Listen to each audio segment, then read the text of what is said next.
novel again, here bringing you Holes by Louis Sachar for our first chapter Friday this week. All right, let's dive in. Stanley Yelnats is under a curse that began with his no-good, dirty, rotten, pig-stealing great-great-grandfather and has since followed generations of Yelnats. Now Stanley has been unjustly sent to a boys' detention center, Camp Green Lake, where the boys build character by spending all day, every day, digging holes exactly 5 feet wide and 5 feet deep. There's no lake at Camp Green Lake, but there is an awful lot of holes. It doesn't take long for Stanley to realize there's more than character improvement going on at Camp Green Lake. The boys are digging holes because the warden is looking for something. But what could be buried under a dried-up lake? Stanley tries to dig up the truth in this inventive and darkly humorous tale of crime and punishment and redemption. Here we go with Holes. 4 holes. The first chapter is very, very short, so I'll read the first 3 chapters. So here we go. Part 1. You are entering Camp Green Lake.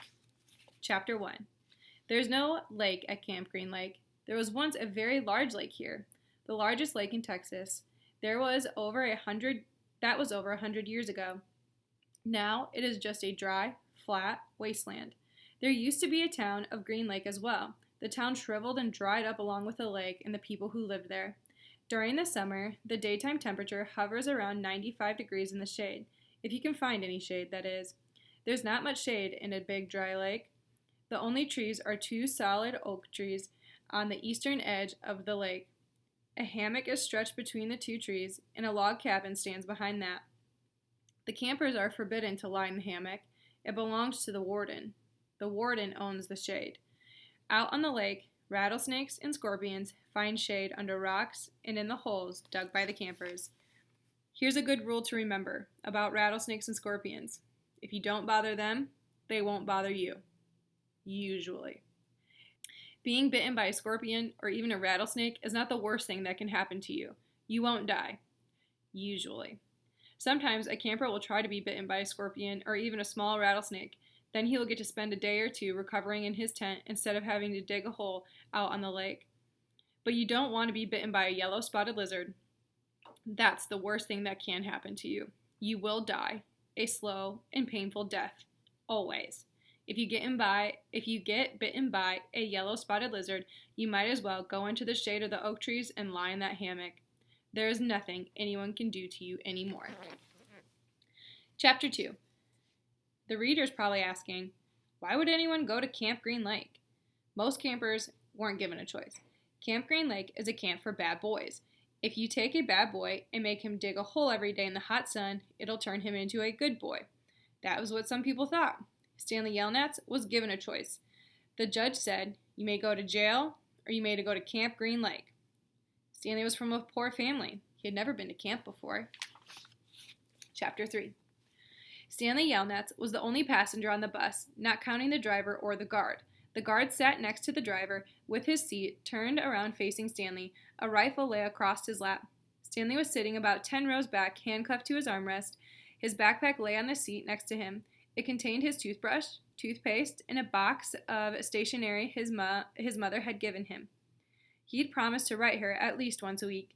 He looked out the window, although there wasn't much to see, mostly fields of hay and cotton. He was on a long bus ride to nowhere. The bus wasn't air-conditioned, and the hot, heavy air was almost as stifling as the handcuffs. Stanley and his parents had tried to pretend that he was just going away to camp for a while, just like the rich kids do. When Stanley was younger, he used to play with his stuffed animals and pretend the animals were at camp. Camp fun and games, he called it. Sometimes he'd have them play soccer with a marble.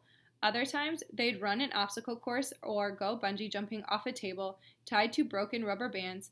Now Stanley tried to pretend that he was going to camp fun and games. Maybe he'd make some friends, he thought. At least he'd get to swim in the lake. He didn't have any friends at home. He was overweight, and the kids at middle school often teased him about his size. Even his teachers sometimes made cruel comments without realizing it. On the last day of school, his math teacher, Mrs. Bell, taught ratios.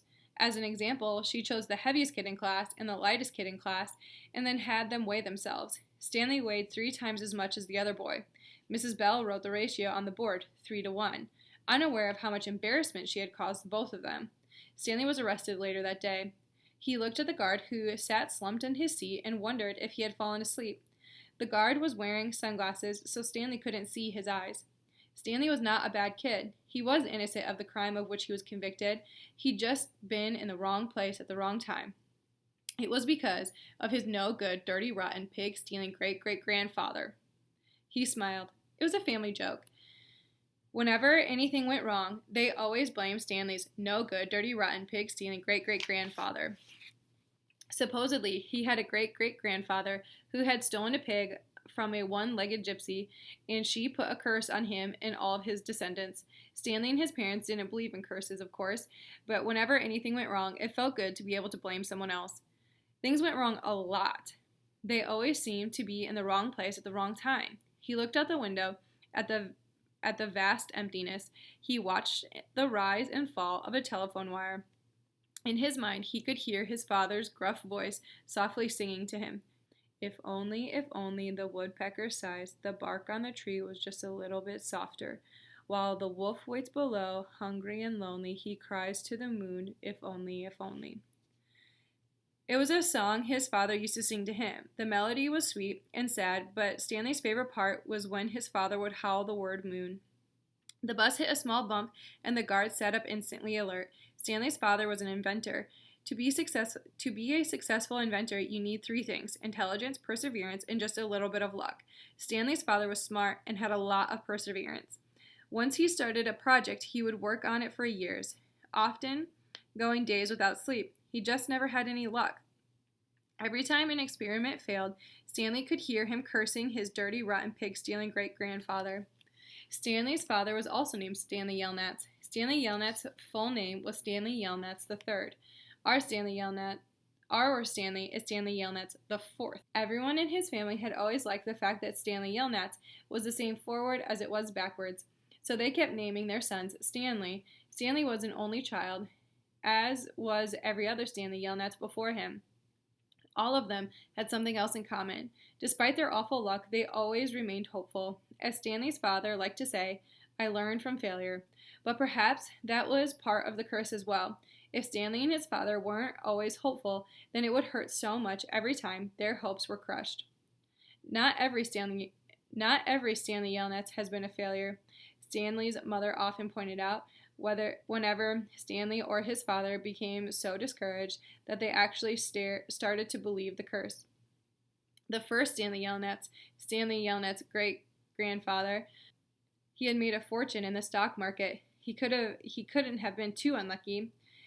At such times, she neglected to mention the bad luck that befell the first Stanley Yelnats. He lost the entire fortune when he was moving from New York to California. His stagecoach was robbed by the outlaw Kissin' Kate Barlow. If it weren't for that, Stanley's family would now be living in a mansion on a beach in California. Instead, they were crammed into a tiny apartment that smelled of burning rubber and foot odor. If only. The apartment smelled the way it did because Stanley's father was trying to invent a way to recycle old sneakers. The first person who finds a use for old sneakers, he said, will be a very, very rich man. It was the latest project that led to Stanley's arrest. The bus ride became increasingly bumpy because the road was no longer paved. Actually, Stanley had been impressed when he first found out that his great-grandfather was robbed by Kissin' Kate Barlow. True, he would have preferred living on the beach in California, but it was still kind of cool to have someone in your family robbed by a famous outlaw. Kate Barlow didn't actually kiss Stanley's grandfather. That would have been really cool, but she only kissed the men she killed. Instead, she robbed him and left him stranded in the middle of the desert.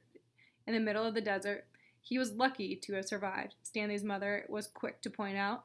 The bus was slowing down. The guard grunted as he stretched his arms. Welcome to Camp Green Lake, said the driver. Stanley looked out at the dirty window. He couldn't see a lake. And hardly anything was green. That was our first 3 chapters of Holes. All right, teachers, check out those links below.